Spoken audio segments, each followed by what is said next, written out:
Okay, so I feel like we've seen a lot of YouTube videos on this topic, but as helpful as they can be, sometimes I feel like they aren't very specific.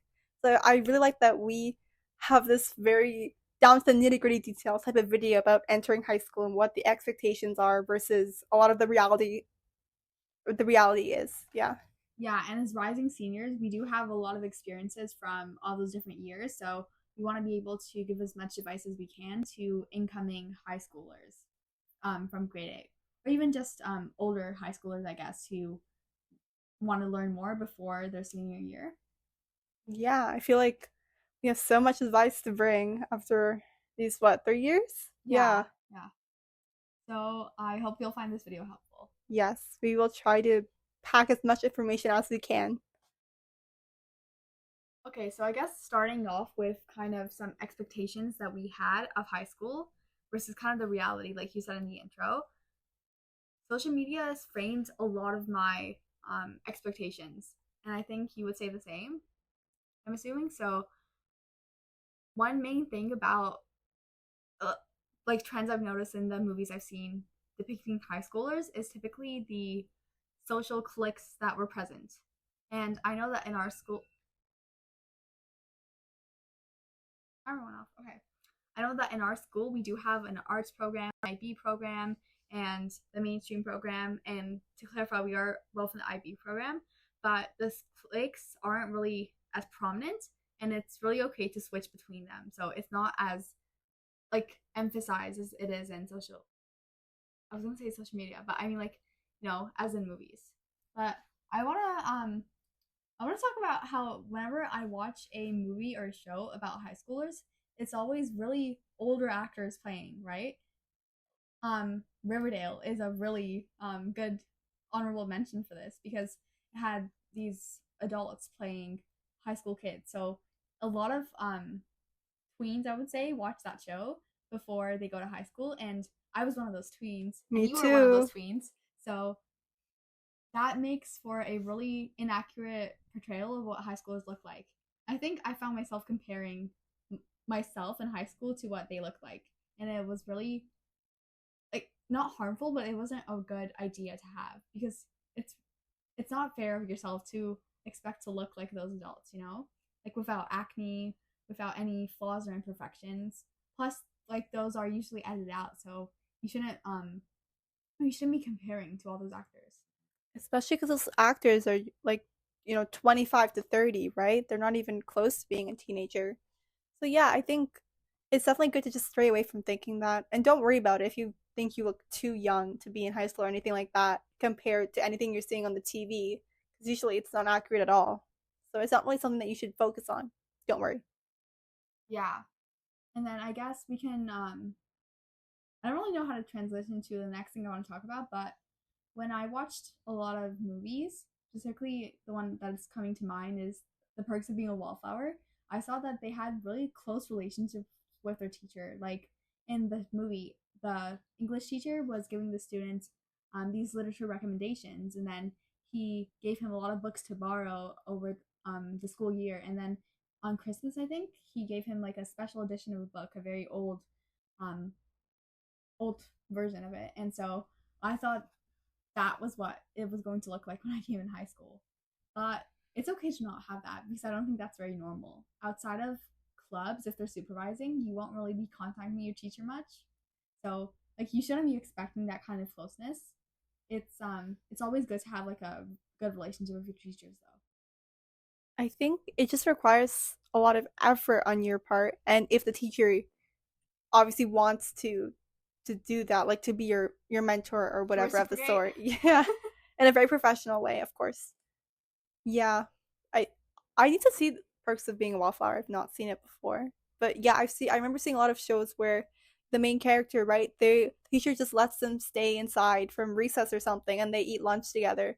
Which is like very, very nice, very wholesome. But you it's not like something that happens very casually, right? If you want that good relationship, you have to really work for it and engage with your teacher. It's not something that just happens.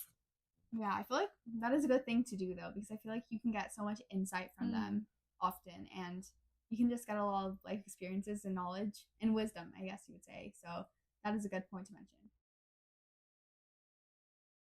I think also, I guess, adding on to this with teachers, right? They have a very big class. Usually they have a lot of other courses they're teaching. It's not like elementary school where sometimes they're your only teacher.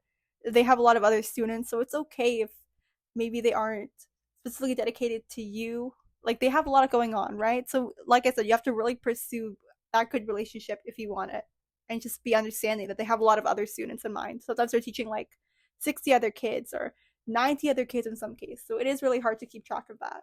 Yeah, and their teaching is just a job. I had to remind myself a lot about that. Like, you have to understand that it's only like it's not a very big part of their lives. They might have other part-time jobs on the side. So like you really shouldn't be expecting too much because it's already a lot of stress upon them to like be coming to school every day, I guess, just like you. So yeah, you shouldn't be expecting too much from them just because it's not really fair to put that much weight on it as well.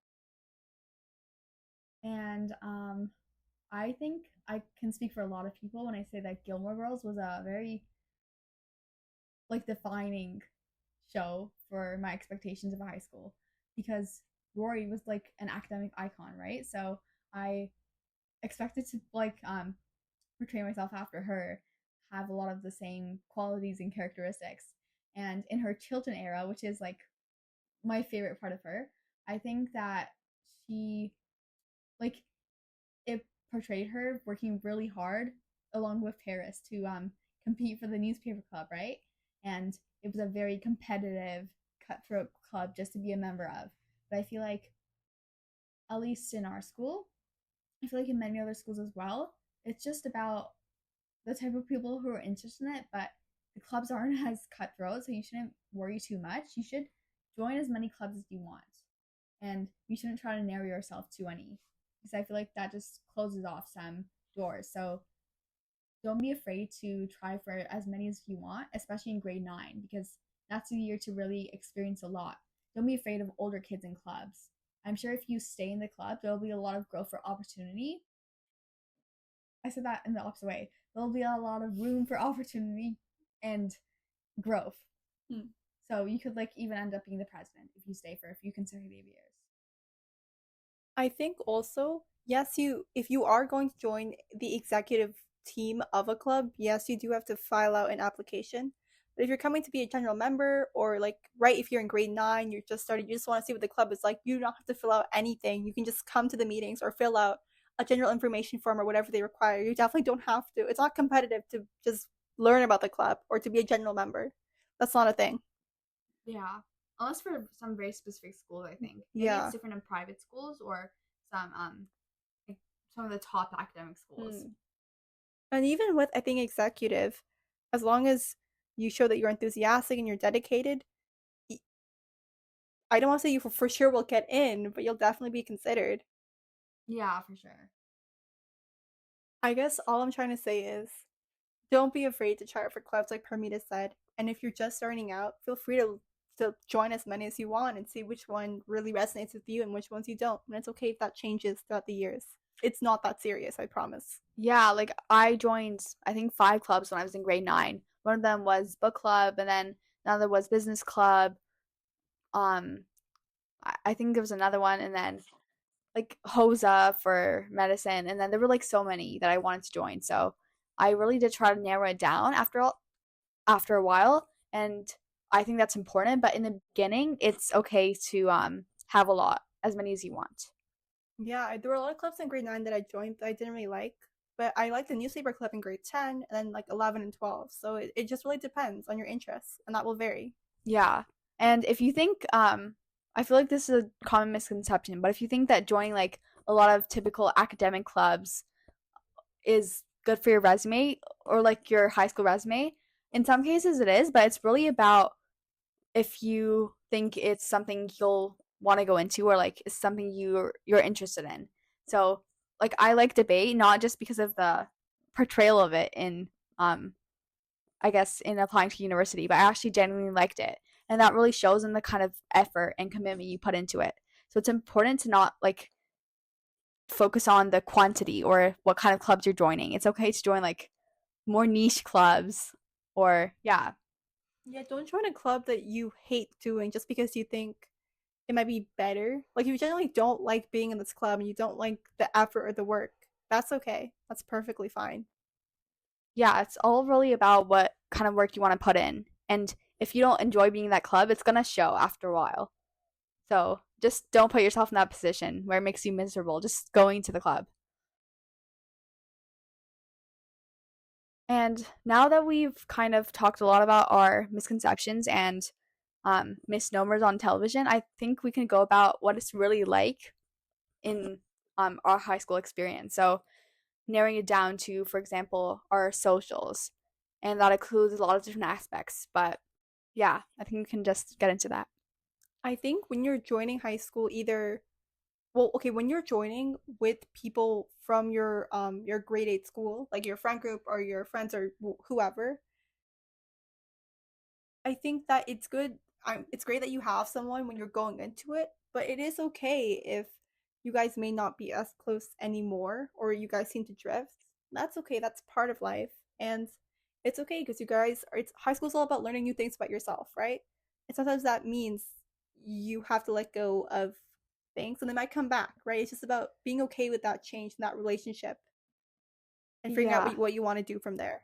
Yeah, I think similar to Santa, I also think that it's really important to not like to just stay in a friend group, for example, if you think that you're supposed to throughout all of high school. If you're genuinely not happy, you should just leave. And it's totally okay to do that because you can find a different group of friends over time that you'll really enjoy being a part of. And I think that's really important because having a good friend group is important for getting through high school, I guess. Mhm. Because like it's really hard to balance academics versus socials. But when you're in a friend group you don't enjoy being in, then that will really just make it more difficult on yourself. So don't spend time in a situation you don't want to be in. Yeah, like if you're entering high school and you're with a group of people and you don't think it's working out, it's okay to leave. I think if you're entering and you don't know anyone, which was I think both of our cases, because our home schools were not the one we went to, we didn't really know anyone. Well, I knew people from past school because I moved around a lot, but I didn't really have anyone close that I came to high school with. Yeah, and I didn't know anyone because I was switching between different school districts. So I just I guess I try to put a lot of effort into making friends at the beginning. And some of those friends changed, some of them stayed the same, but I think it's honestly pretty enlightening to see the different friend groups. I found that I had a lot of different experiences in them. And it really shows. For example, if you're like in a friend group where you feel left out or you don't want to be a part of, then when you get to like a different friend group and like you feel like you're fully integrated into it, then that's a really great experience to see. So that's a good thing to be a part of. I think the most crucial part socially is that first day or first week, though, that first bit of first entering high school, because even if you don't stay friends or stay good friends long term with the people that you meet, it's just good to have a group to be with or someone to be with during those early days when you don't know your way around, you don't really know anyone else. It's just good to have someone. So I think I still am. I'm pretty shy and pretty reserved and quiet.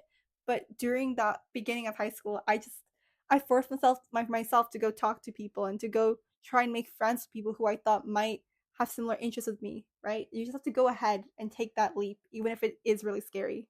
Yeah, I think you need to get out of the mindset that if you try talking to someone, then they're either going to like find you embarrassing or something. Like, just stop caring about that. After, like, chances are after one interaction, they'll probably forget, even if they thought anything negative about you in the first place. So just don't be afraid. If you see someone that you think is pretty cool or interesting, and you have some of the same interests, then like Selena said, take the leap. It's perfectly fine. You don't have to be embarrassed to do anything.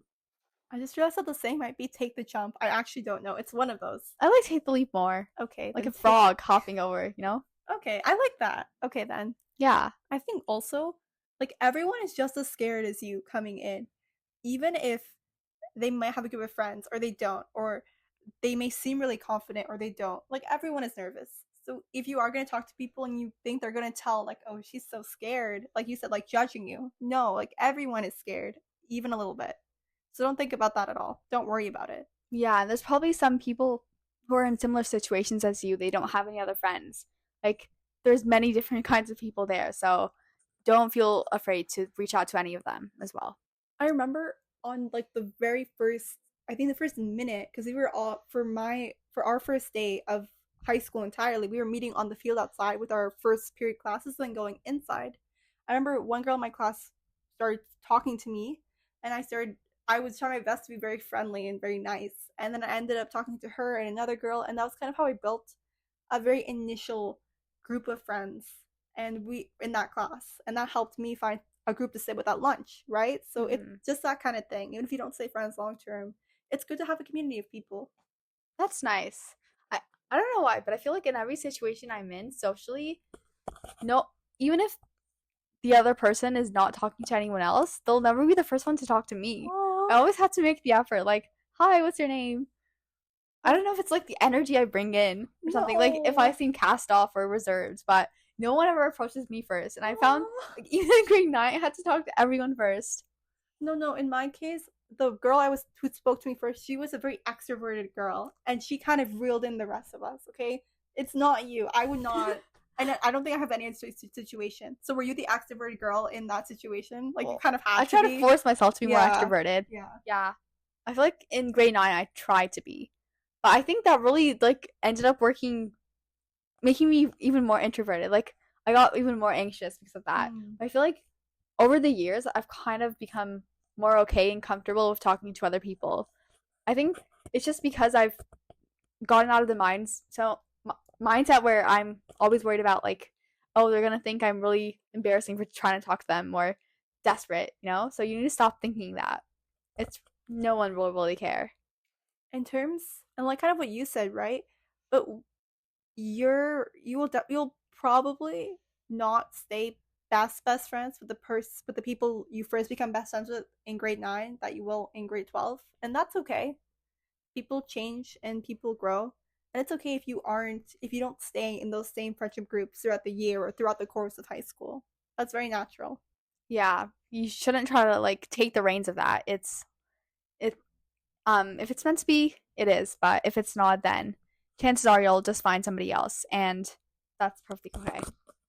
I think I sometimes had the expectation that like I found these people, like it's so wrong of me to even consider. But if like you said, like we were talking about earlier, right? If you think that this group is not really working for you, or that you think people are just naturally drifting apart, that's okay. You'll find other people. I think also on this note, in high school, there's like there's just all kinds of different people you're going to meet with different experiences and different interests. And there's just some people who it's better to not be affiliated with, like who will maybe try to press you into different things that you don't want to do. So if you already kind of notice that, then you shouldn't try to like really take it to the next level and you know become friends with them. I'm I'm talking more about the people who, for example, you see doing drugs on school property. If you see that, then it's probably better to just not, you know, talk to them. I think it's like when you're first coming in, it's and older kids want to take you under their wing. That's great. But if you notice that they're doing kind of shady stuff, I would suggest staying away and just trying to find people in your own age group and that people that you think are more in your line of um what you're doing. Yeah, because like if you do get into that kind of situation, it can be really uncomfortable and awkward and maybe even difficult to leave. So it's really better to just get yourself out of that rabbit hole before you enter. And if socially you are a bit alone, that's okay too. I think like there is a stereotype of like, oh, they're eating in the washroom because they have no one else. That's for our school at least. That's not true, and I know because I tried it once. You tried to use the washroom? Okay, no, okay. This was back in the beginning of grade 9, and I was okay. The lunch group I sat with was with this group that mostly my more extroverted friend that I had met had kind of put together. And I remember one time they were all in a certain program and I wasn't, and they were all going to do something, and I knew it would be really awkward if I was there. So I was just like, oh, it's okay. I'll just go find other friends. I didn't have any other friends to sit with, and I was too shy to ask the acquaintances that I did know. So I was like, maybe this is time to fulfill the high school prophecy of sitting in the washroom. So like, I go in the washroom, but there's a bunch of girls just sitting on the floor in the washroom, like talking.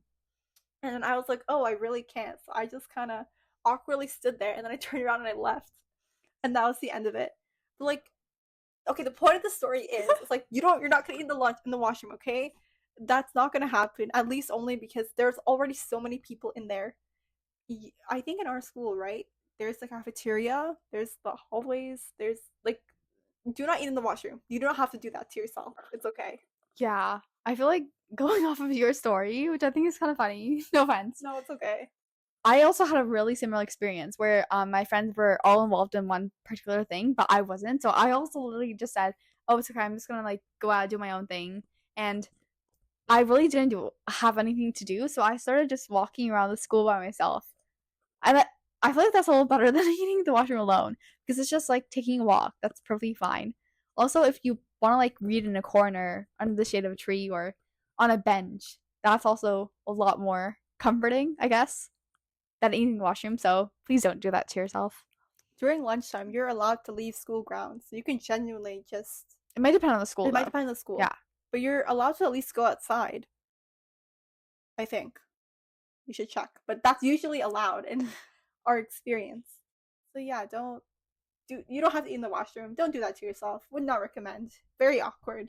Yeah, there's a bunch of other things you could do. Like, if you want, you can do homework, you can read, you can go on your play phone. games on your phone. Yeah, no one cares. You can watch Netflix if your school didn't ban it. Oh yeah, like ours. Or Disney Plus. Our school did not ban it. Oh no, this is kind of funny, but in one of those days where I was like off on my own, I was just watching Buffy the Vampire Slayer. And you're rewatching it now, right? So it's like full circle moment. Yeah, exactly. I think in talking about phone use, right? Phone use is a lot more. It does still vary with the school, but it's a lot more. There's a lot more leeway than there was in elementary school or middle school, for sure. Mm-hmm. Although I did hear about phones starting to get like completely banned from school property. I've heard that. I don't know if they're enforcing it. Our school is certainly not yet, but maybe some schools. But at least, like obviously during class, right? If the teacher is teaching, don't go on your phone. Yeah, but during lunch, I think you should be allowed to go on your phone. There's no lesson to distract you from. Actually, I don't know. And I guess in talking about socials more, sometimes you'll make friends with people and it doesn't work out, and that sometimes there's drama or sometimes things get in the way, and that's okay. I think if you think the relationship is worth salvaging, obviously go ahead. If you think it's ran its course, that's fine. That's a part of life. Yeah, and so like just don't have that disappointment expectation, but also if it happens, don't spend too much time caught over it because it's just better to move on and find a different friend group or just be in a better situation you're comfortable in. In high school, if you're not in like a very small group or program or anything like that, you're in your classes, you're meeting like new people all the time. So I think that in many cases, it's through that journey of meeting all these new people and building all these new relationships that you find a group of friends who truly have your interests and your beliefs and your thoughts are like whatever. Like you might have more things in common with them through that discovery, right? So it's okay if things change, and it's okay if you don't end up being friends with people who you thought you might be able to befriend. Yeah, and I feel like it's also important to have friends from different groups because they just give you these different insights, and it's better to have that. So I find that, for example, when we were allowed to have electives in grade 9 and 10 for IB, yeah, we're not allowed now for grade 11 and 12, but in those years I met a lot of different people, and like that was a lot more interesting than just like a very narrowed down group of people. And also in school clubs, it's fun and interesting seeing new people. So I like having that experience. And that also goes into my philosophy of joining many clubs, like as many as you want. Because you'll probably find a lot of people with similar interests. So you can spend a lot of time talking about like a lot of random things. And it's, at least in my case, I feel like it's always people that I don't expect that I become the most closest friends with. because you and I, we literally thought the other person didn't like us for the longest time, and then we are now, I think, good friends today, right? So That's so true. Like, no yeah, offense, but if you told me in grade 9 that we would be like really close friends, I would never have believed it. I thought you hated me so much. I did not enjoy. Okay, I mean, it's like no offense, but I did not enjoy being in conversations with you because I thought I was forcing you to talk to me, and you didn't want to talk to me at all. I felt that way as well. I felt like you don't want me there, and I just wanted to like leave. I'm glad we're out of the mindset now. It's actually I keep forgetting about how we started off. There are so many awkward conversations that I remember, and it was all along lines of, "Oh, how did you find this math test? Oh, it was good." And then we just awkwardly talked to the other mutual friends in the group. I remember my one my one my one attempt at socializing with you was trying to point out how many different email notifications you had. Like, I was saying you had like 2,000 email notifications. Like, you should probably clear some of those up. And then you were like, "Oh yeah." I'm so sorry. I shouldn't try to like talk to her again. No, I'm so sorry. I'm sorry if I sounded dry. I didn't mean it.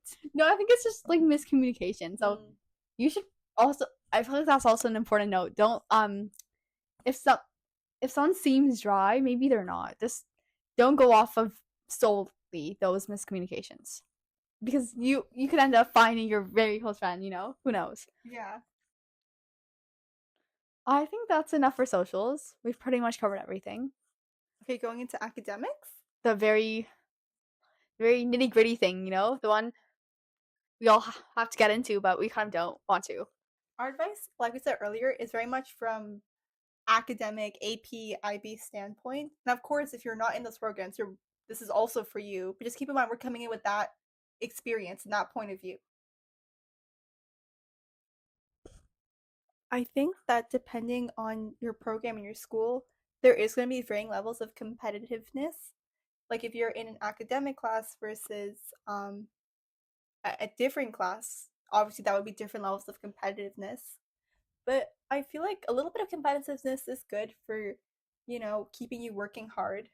But I have heard stories, I don't know if this is true, about another school that is very competitive near ours, and how people like backstab each other to get good marks, which is insane. But those are all like stories. Okay, the point is that competitiveness does vary, but then we don't lower yourself to people's levels and do any of that stuff. It's never that bad. Yeah, it's definitely not worth losing friends over in the process, because um at that point then you're just being a bad person. So don't get yourself to that point, okay? If you want to get good grades, then you have to like work hard for it. Don't do all those extra other things that you may see on television. I think it's better to work as a community. Like in IB, we have a lot of group chats for our classrooms where we discuss problems and stuff related to our studies. I think that's better than like sabotaging people or anything like that. Yeah, I feel like on that note, something that really helps is probably just a lot of collaborative working on slideshows. For example, you can share slideshows with your friends and take notes together. It doesn't have to be like an alone process. You can share notes, share tips, because sometimes you might miss something, and so it's good to have these shared Google Docs and just have everyone filling in what they know. And it's also good to have these like study meetings. I know we used to have these a few times, right? Because and it kind of helped me a lot actually. Helped me stay on topic. We were doing our English essays, I think. We made like fake English questions and we would send each other English poems and then we would have to do the prompt. I think that really helped me as well too. Yeah, we should continue with that. I agree. Yeah. But anyways, I feel like all these extra things, also trying to make studying more fun and doing it with your friends, but not distracting each other, obviously, is a really good way to do it. So instead of focusing on the competitive aspect and try to one up each other, you should just work together, and that helps you get the best place as possible. In terms of balancing workload, which I think is definitely a lot of concern, a lot of people have concerns about going into high school. I did. It's definitely you need to put the work into it. Like I think if you're coming straight from grade 8 into grade 9 and you didn't have to put that much effort to still get good grades and still balance your schoolwork and your extracurriculars or your social life, that it is a bit of a difficult transition because your teachers may be mindful of work from other courses, but they're not going to necessarily change assignments or projects or stuff like that just because you might have difficult stuff from another course, right? So it's more about balancing all those different workloads and making sure you're not falling behind. Yeah, and a part of balancing is also kind of prioritizing because sometimes maybe some projects are like very far away and you want to procrastinate with them, which I've tried to do once, but that does not work. You should just focus on what is most immediate and also what's most important. So just figure out your priorities and try to balance based off that and maybe try making a schedule if that helps. I know it's not the method for everyone, but I know that when I have like a schedule of things to do, it kind of helps. Same. Like I have a like a what is it? Like a checklist. Yeah. Yeah, so it's good to make sure you have all of that in order, and it's a lot easier to figure out that way. Yeah. You even have a whiteboard for exams, don't you, Santa? Yes, I have to erase the things because it stresses me out. It's like 2 days until exams, and that's long gone. I think also in terms of procrastination, like you said, I think we're both a bit guilty of this. But waiting until there's a couple of few days to do something when you had weeks or even months in some cases, it's not good. I know it sounds kind of fun to do like all nighters or stuff like that. No, don't do that to yourself. I know, exactly. Like, if you have all the time, it's definitely going to show in your quality work because, like, you can tell the difference between something that was made one day before the due date versus something that you spent, like, multiple days on, depending on how far away the due date was originally, of course. But it really does show. So, if you want to be serious about your work, don't leave it all to the last minute. And I think some people may get into this habit early on, so that's okay. But since you still have the time before you get into like grade 11 and 12, I think you need to change that because grades 9 and 10, those set up your learning skills and habits. So I feel like in those years, you should try experimenting with different methods and then settle on a few because there is a large jump between grade 10 to 11. So by 11 you'll be having a lot more work coming in and you really can't get by if you're just procrastinating all the time. I think that applies to tests or quizzes as well. If you know you're having a test in 3 weeks, don't wait until 3 days to start studying, right? If you just start studying little by little, day by day, and then you build up to that, it's a lot better than just waiting until the night before to start cramming in. I feel like in my experience most courses if you just literally just listen to what the teacher is saying then and note it down and make notes of course then you'll probably do really well on the tests apart from math which is like a little unpredictable sometimes you have to do a lot more extra problem solving and creative thinking like for that but for most courses like history for example everything that's going to be on the test is what the teacher is saying. There's not going to be anything unpredictable. So don't stress too much about like finding other tests apart from math. I feel like that's a different subject and different needs, but just listen to what the teacher is saying because I think that's the most helpful thing you can do. And something that I think is also to keep in mind when you're doing units, even if the unit is not fully over, you can still start preparing for the test. Like if your teacher has one lesson of the unit left to teach before the test, you can still start reviewing from the beginning of the unit and go from there. Like you don't have to necessarily wait until they're completely done teaching if you really want to get ahead. Only in that case. So I know in our case, sometimes we would have tests like almost directly right after we finish the unit, right? Or I think that's a very common case. So sometimes it's good to start early, even before they're done teaching the unit entirely. And also similarly, I think when you get through a unit, then you shouldn't completely forget about that because you're gonna have a final exam at the end. So it's really important to just not forget that kind of information and maybe try to go over it once a week so it's not all gone and you don't have to restudy everything because I feel like all your work just goes down the drain if you let it go to waste.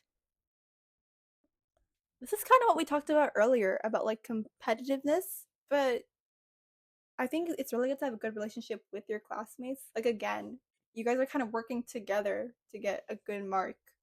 And I know that it's not always everyone. Some people are not really interested.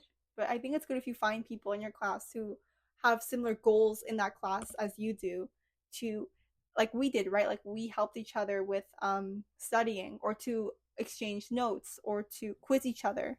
Like you are free to do all of that. And I think that's really helpful in preparing. Yeah, similar to you. I feel like the best thing to do I think this will surprise you sometimes, is just to ask for your classmates' help if you need it. And I'm sure that a lot of them will also have a lot of great resources to lend to you. So it's really great to participate in that, share all those resources you have and work together to achieve better marks, instead of just working against each other once again. You can always ask your teacher for extra resources. They'll usually have it handy, or they'll know where to direct you. Yeah, that's definitely true. And I guess to kind of move on, when you start in high school, you're going to be interested in a lot of things, I'm sure, unless you already know what you want to go into early on. Which is great. Love that for you. Yeah, but even if you do have that kind of mindset and you want to change it to something else, it's okay. So don't feel like menaced by that and threatened that you will like that everything's going to go down the drain just because you decided to change your academic interests. You're still in grade 9, you have time. Yeah, so like I was saying, I think it's good to experiment, but eventually by grades 11 to 12, you should have an idea of what you want to go into because university is kind of soon approaching. And so you should try to narrow down your interests to at least maybe 2 to 3 areas at most. I think that's why grade 9 and grade 10 are so good for exploring what you want to do, because you have electives and you can kind of figure out what you want to do in that sense while also making sure you're having fun in high school. So, yeah, I think as a grade 9, even if you know or don't know, come with a very open mind and feel free to talk to your classmates and ask what they want to do. That's helped me a lot in figuring out what I do or don't want to do. Yeah. And I think on that note, since we are both in IB, we do have to take like these specific required courses, right? But with other programs like AP, for example, you can choose which courses you want to take in advanced placement. And so the other ones, if you're not very strong in those areas, then you can choose not to take them as AP, right? But since we are an IB, like there's a set curriculum that we can't really change or control. And like I mentioned before, we can't even choose our electives until grade like 9 and 10 is that those are the only electives we have.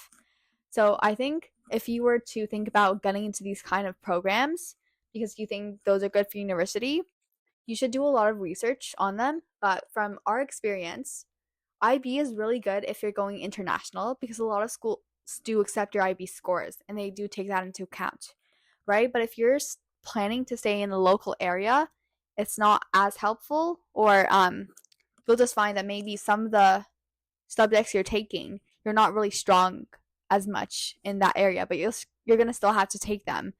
And in some schools, you don't even get a choice over what higher level courses you're going to take, right? So for us, it was decided that it was going to be history, chemistry, and English.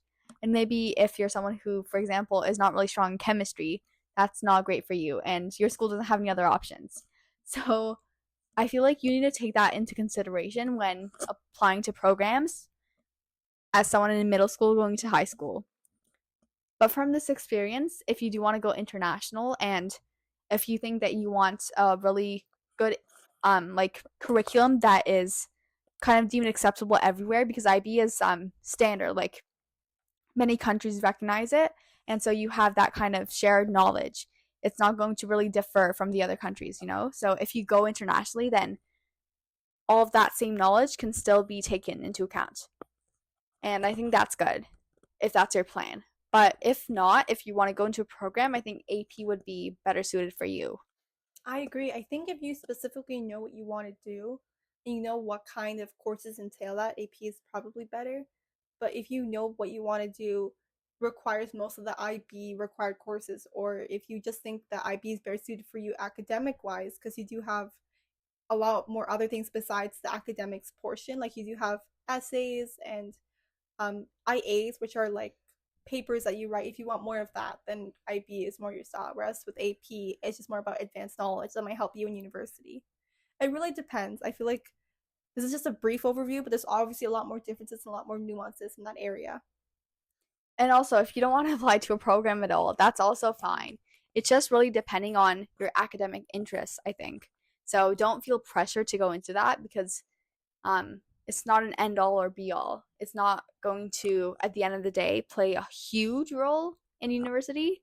And I'm going to emphasize a huge role because sometimes it like does vary. But just know how, like, just know how much you want to put in. This is very casual speak. We're not like professionals on the differences, but I think this is just a good overview. Yeah. So, and we do have like 3 years of IB, so I feel like we can speak about that. But in IB, I want to mention that there is also pre-IB in grades 9 to 10 and 11 to 12. And we should mention that I feel like there's a lot of people who drop out in between those years because in 9 and 10, you're starting to see, like, you're starting to get a grasp of what it's really like, right? So you're going to see the workload maybe being a little higher than mainstream, and you're going to be seeing like a lot of expectations upon you to complete everything by the deadline. I feel like you should use that time to see if the program is right for you. And it is okay to drop out because if it's not working for you, then it's also ultimately going to be really harmful. You know, if it's affecting your grades in a normal way. For IB, we do have these conversions, so it's really based on how everyone scores in the exams, but like don't rely on those conversions too much because if it's really like negatively impacting your score, they can't do too much to fix it. I think also, and this is not just for IB, like any program, if you feel like it's not the best fit for you and you want to drop out, don't feel like you can't do it because it's shameful or because of this or because of that. If you genuinely think it doesn't work for you, it's okay to say that and to leave. I think it is sometimes difficult because you'll have made friends in the program, but you can still maintain those friendships outside of it, and you will get to make new friends in wherever you choose to go. I think that's better than being miserable in this program for as long as you will stay in it. Yeah. And similarly, I want to talk about how whenever you like if you were to face an academic setback, that if you're someone who really takes it seriously and to heart, then that would be a really disappointing moment for you, right? And you might feel really challenged by it and maybe even questioning your self-worth. And I feel like I've often found myself doing that, right? So I feel like you also need to get out of that mindset where one test is defining your university that you're going to. In the long run, especially if you're like in grade 9, 10, or even 11, those tests won't matter as much. So it's just one single test, and don't use that as a sign to like stop studying or anything. The transition from grade 8 to grade 9 is difficult. So I think especially in the beginning you might struggle because of the course load, the workload and the courses. So if you do end up having a mark that is lower than what you were used to getting in elementary or I mean in grade 8, that's okay. You can learn from your mistakes and you can just work with that and just adapt your studying to of course this new school. I think sometimes if you were really smart in elementary, like you got really good grades in elementary and you didn't have to work hard to get them, you might not know how to study. Or you might realize that, oh, I'm not really naturally adapted to these certain things like math or science or English. You might just have to work a bit harder, and that's okay. Because everyone has different skills. So I feel like it's good not to compare yourself necessarily, like, oh, this person, they always get 100s in English. Because people are at different paces academically. So I feel like it's good not to compare and just remember that everyone has their own strengths and you might just have to work harder, but you might find things easier than other people might, right? So it's just remembering that. Yeah, so definitely don't compare yourselves to others a lot. That can be like really harmful to your own self-worth. I think we do that. We did that a lot in the past, but I think we've run a bit better now. Yeah, so it's like I'm really trying to emphasize this. You should not do that because it doesn't help you in any way. It just really it harms you more and more, you know? It So demotivates you. yeah, like it takes the life out of you at some point. So you need to learn to only focus on yourself, and that way it's kind of more easier for you to clear your mind, focus on your own goals instead of thinking about what this person is doing, you know? That's taking up too much time. And if it is taking up too much time, that's a sign that you're comparing yourself too much. So obviously it's good to know and compare like different experiences, get some help from your friends, but don't do it where you're comparing everything. And if you get a mark that you're not happy with, you can always ask your teacher how they marked it. Because sometimes, if they make a mistake in marking, they'll fix it. And if they explain to you what went wrong, you can learn and you can learn not to make that mistake in the future. So I think it's just really good to ask for that feedback if you don't understand how you got the mark that you did. Yeah. And I guess since we did talk a lot about failures and disappointments and trying to overcome them, we can get into how to properly study for these kind of things and also just resources in general for if you want to have a little help navigating high school life and maybe stay better motivated. So I think that for me, something that really helped was YouTube, because it was either seeing other YouTubers that were like in a high school setting or even a university setting, and they were studying really hard, and that motivated me to kind of like stay on my track and stay focused on my goals, because I saw how much it was helping them. So I think two YouTube channels that helped me a lot with that were Jack Edwards and Steph Boher. Boher. I don't know how to say her last name, but just seeing them work so hard and like care so much, have a genuine passion about books, that helped me, you know? Jack and Steph, even though I remember Jack, he used to be like a study tuber. I believe he's Yeah. not that anymore, but in his early days he was a study tuber. But yeah, even though their content isn't really directly about school entirely, I think they're very motivating to see because they're both students who have gotten very far in their careers in many ways. Yeah, exactly. So sometimes it's really great to see other people going out there and doing so much work, putting a lot of effort. But also, don't compare yourself, you know? Don't do it at a harmful extent to where you're like, oh, that YouTuber is doing so much work and they're doing so many extracurriculars, they're getting such good grades. I can't ever do that. So if you're finding that is happening, just maybe try to take some time off. But I mentioned these YouTube channels because they just helped me, I guess, find more interest academically. I think also there's specific websites that might help you academically. For IB, there's Revision Village. But even if you're in AP, I think Revision Village still has a lot of good stuff there. Yeah. But we should mention it is paid. Yeah. There's, I think, for the first unit of every subject, it is free. But apart from that, they have like really helpful videos. I bought the math package, so I used it for math, and it did help me a lot. And it has like a lot of different sets of questions, past exams, and these videos that really help with every single question, basically. And it explains all the contents. There's also these revision ladders that help you with your like learning. For example, it starts off easier and then medium and then harder, and these like practice tests at the end. So it's really nice to see those. They also have like these predicted exams, which our teachers actually shared with us. So it was great that they were able to do that. And yeah. I think in terms of YouTube, Organic Chemistry Tutor, he's so good for math, both math and chemistry. If you have a question about anything in math or chemistry, he will have a video about it, and his answers are very straightforward. Oh, by the way, we'll link all these YouTubers in the bio. Yeah, and also this is a very common one, but Khan Academy, like both the online courses and also the YouTube channel, it's very helpful. I find that like I'm usually finding myself on it, and it has really great resources for IB and AP. Like it has very specific ones too. For biology, the Amoeba Sisters are really good because they explain a lot of these sometimes hard to grasp concepts in a very straightforward and very fun way. So I think those are really good if you're focusing more into science and biology.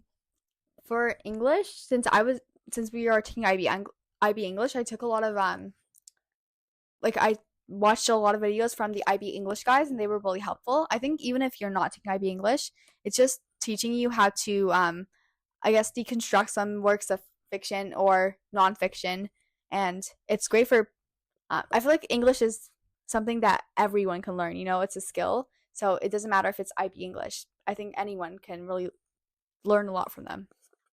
For history, this is much more informal, but there's a lot of great YouTube channels out there who do fun recaps of historical events. So if you're like, oh, this historical event I'm learning about is so boring, or this is so not interesting, you can look at those videos and they do explain it in sometimes in a bit more of an engaging way or in a much more creative way than you might learn in school, and that might help you understand it better, right? So it's just all about finding those unique resources that help you. For French, this is kind of uncommon, but the main way that I learn it is kind of actually listening to Angèle songs, because I found that I really loved all her tracks and lyrics, and so I got really interested in that. So I recommend like finding some music that you like and how it sounds, and then looking at the lyrics later on. And so yeah, we can also link some other helpful channels for this, but yeah. For Spanish, I think also with Spanish, listening to music, for example.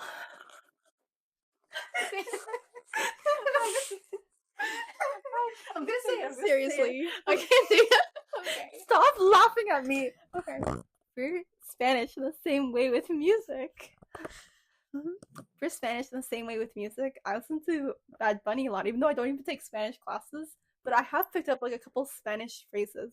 So like if I was actually taking a Spanish class in school, I think that actually would be helpful for me and other Spanish artists.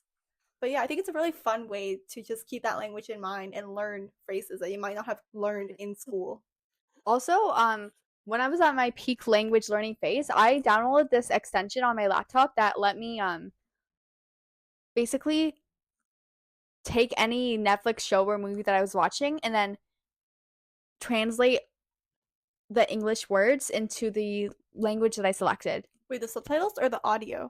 The audio, basically. So it wasn't just the subtitles. It was actually something that showed the English words on screen and the other language simultaneously. So you could compare. And then you could select on the words and then it would stop and it would show you what it means. Oh, that's a really good extension. Yeah, so I used that for Spanish actually while I was watching a few different shows.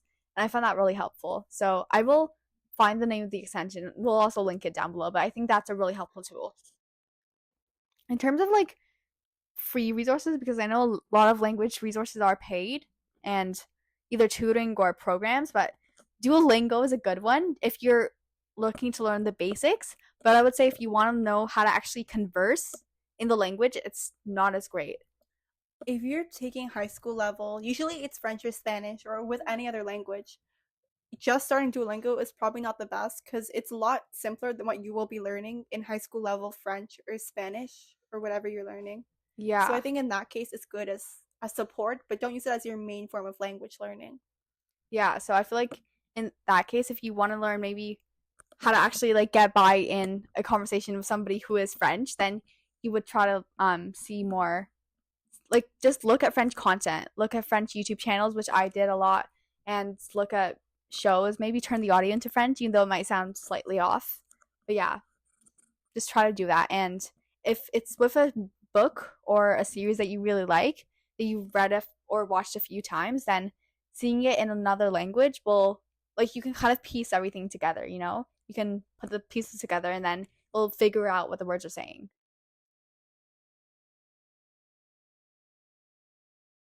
I think that's kind of it for resources.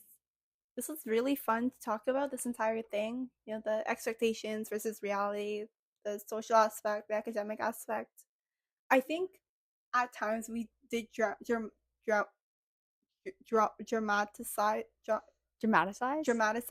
things, but like no, the first year of high school it will be a fun year. Don't stress it too much. I'm an overthinker, and I think I just overstressed grade 9 so much. Don't do that.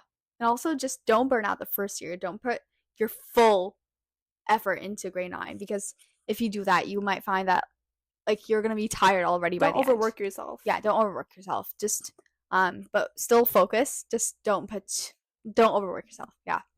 And you'll find that as you get by through the years, everything will come together. Like you'll be in the same position as us where you can give advice to other high schoolers because over time you'll just find the natural flow of things and you'll get by.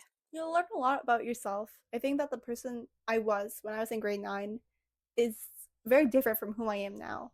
But I think that's a good thing. I think I've changed in good ways. And I think everyone does. Yeah, so be open-minded. Ideally. Yeah, just be open-minded to the change. Yeah. Yeah. So I hope you guys found this video helpful. Thank you so much for listening. Thank you. Say thank you, Parmida, because the camera's going to turn off. Thank you.